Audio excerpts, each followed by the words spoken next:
So, just to be clear, Labour suspended an MP not for lying, not for corruption, but for refusing to stay silent while the party supports cuts that could literally cost disabled people their lives.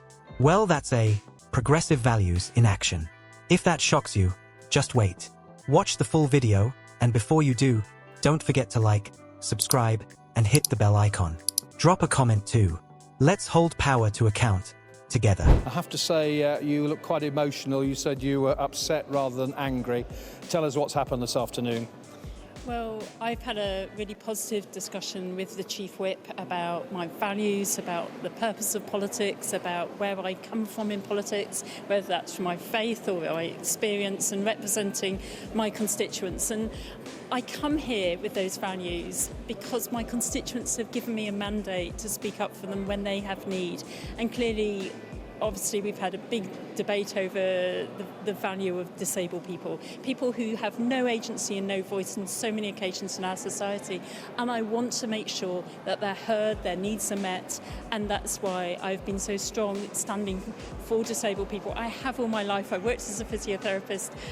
They've always been so heavy on my heart. So being able to be elected to this place is a privilege, to be able to ensure that we do the very best for disabled people, and that's really what I wanted to ensure through this. You spoke about your faith, and you spoke about lines that you cannot cross. Tell us about your faith and the lines you cannot cross. Well, when the evidence was so strong that people would die as a result of these changes, having money taken away from them, people we know have serious mental health challenges, and we've got to protect those people in our society. I believe that.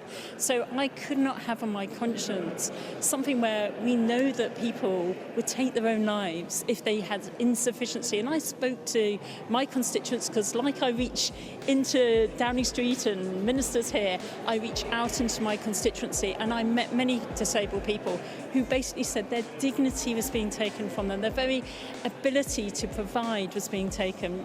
Even one person I spoke in the debate so passionately about, a constituent whose little girl was next to him, and he said, I just won't be here. So of course I'm going to speak up for those people who are voiceless if I did not. So that's why I make the statements that I do and really hold by that. There are only 4 Labour MPs who've lost the whip, and yet there were 47, I think it was, rebels in that vote a few weeks ago. Are you annoyed that you've been singled out? If I may say, you're not one of the usual suspects. You're not a natural rebel, really, although you have on this issue, and I think you've spoken out also on the winter fuel payments. What do you think about the fact that there's only 4 who've been suspended, that you appear to have been singled out as perhaps a ringleader of the rebels? Well, first of all, I don't see myself as a rebel, but somebody that is prepared to fulfil my role here of holding the executive to account and speaking truth to power. And I'm somebody that is a bridge builder in life and really reaches in to a situation. And I hold my hand out to the Prime Minister and hope he takes that and wants to reach back, because I think it's really important that we work together. That's where the Labour Party came from. But, you know, obviously choices have been made today. I'm not going to comment on that. But what I am saying is that there is a special purpose to the Labour Party, and that is to speak for those people in our society who have felt so disenfranchised because of 14 years of having broken public services and having an economy in tatters, and people are paying heavily for that. And of course I want to see Labour succeed. I've fought so hard all my life for this party, and that will continue because I believe that Labour has got the ability and has got the opportunity to really transform people's lives. And it's right that we get people into work. I want to see that happen. But I want to protect and look after people when they're at their most fragile. You mentioned the Prime Minister. I know you speak to the Chief Whip. Have you spoken to the Prime Minister about this? Because he has been criticised by some of your colleagues for not taking the trouble to speak to MPs like you who have serious concerns about this. Have you talked to the PM? Look, I recognise the world is falling apart at the moment, and the Prime Minister has got his hands rightly full with all of those challenges.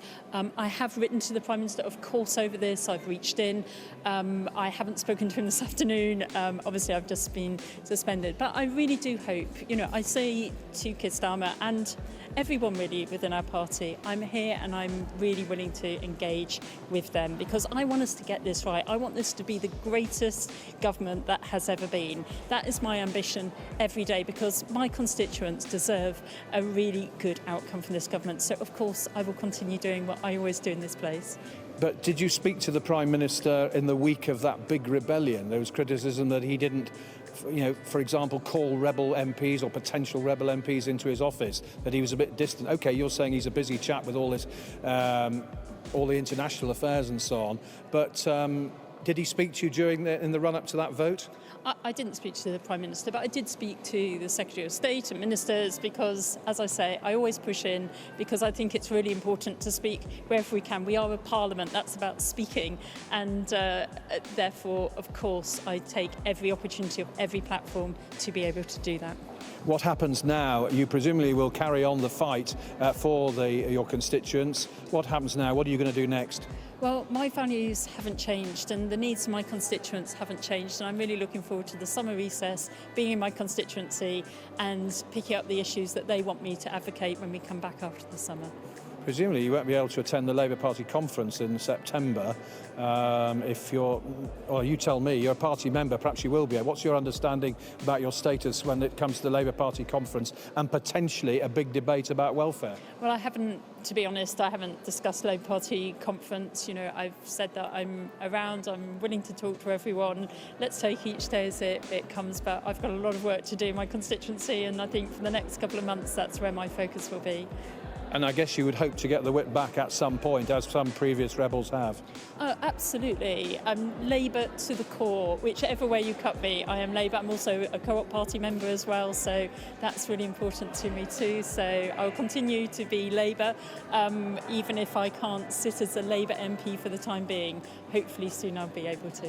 Which side of the Commons are you going to sit on? Because John McDonnell, who's suspended, he sits on the Labour side, doesn't he? Are you going to still sit on the Labour side, not going to go on the opposition side? Oh, 100% on the Labour side. I am Labour, so no question about that.